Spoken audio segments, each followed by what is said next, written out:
కామారెడ్డి జిల్లా బాన్స్వాడ పట్టణంలోని ఎమ్మెల్సీ కల్వకుంట్ల కవిత మాజీ ఎమ్మెల్యే బాజిరెడ్డి గోవర్ధన్ పర్యటించారు. పెద్ద హనుమాన్ మందిరంలో ప్రత్యేక పూజలు నిర్వహించి బతుకమ్మ ఆడారు. అనంతరం జమ్మా మసీద్లో ఏర్పాటు చేసిన ఇఫ్తార్ విందులో పాల్గొన్నారు. మోపాల్ మండలంలోని నర్సింగ్పల్లి ఇందూర్ తిరుమల బ్రహ్మోత్సవాలలో భాగంగా 5వ రోజు అశ్వవాహనంపై మాడవీధిలో శ్రీనివాసుడు ఊరేగాడు. శ్రీవారి కళ్యాణం అనంతరం అమ్మవారిని తీసుకెళ్తున్న శ్రీవారిని దోచుకునే ప్రయత్నంలో చివరి అల్వార్ తిరుమంగై అల్వార్ వారికి కనువిప్పు కలిగే ఘట్టాన్ని భక్తులు నృత్య రూపంలో చూసి తన్మయత్వానికి లోనయ్యారు.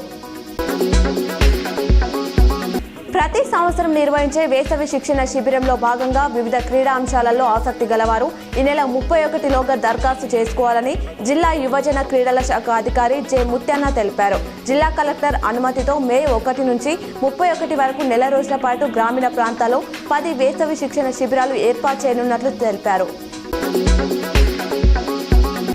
నిజామాబాద్లో అక్రమంగా నిల్వ ఉంచిన పీడీఎస్ బియ్యాన్ని టాస్క్ ఫోర్స్ పోలీసులు పట్టుకున్నారు. నగరంలోని వీక్లీ మార్కెట్లోని ఓ కిరాణా షాప్పై టాస్క్ ఫోర్స్ స్పెషల్ పార్టీ సిబ్బంది ఆధ్వర్యంలో దాడి చేసినట్టు తెలిపారు. ఈ దాడిలో 20 క్వింటాల పీడీఎస్ బియ్యాన్ని స్వాధీనం చేసుకున్నారు. వీటి విలువ సుమారు ₹1,00,000 వరకు ఉండొచ్చని అంచనా వేశారు. తమ పార్టీ ముస్లింలకు అండగా ఉంటుందని బీఆర్ఎస్ ఎమ్మెల్సీ కవిత తెలిపారు. మేం రంజాన్ను బాన్స్వాడ ముస్లింలతో కలిసి జరుపుకుంటున్నాం. ముస్లింలకు చెందిన వాకుఫ్ ఆస్తులపై నియంత్రణ కోసం ప్రస్తుత కేంద్ర ప్రభుత్వం ప్రయత్నిస్తుంది.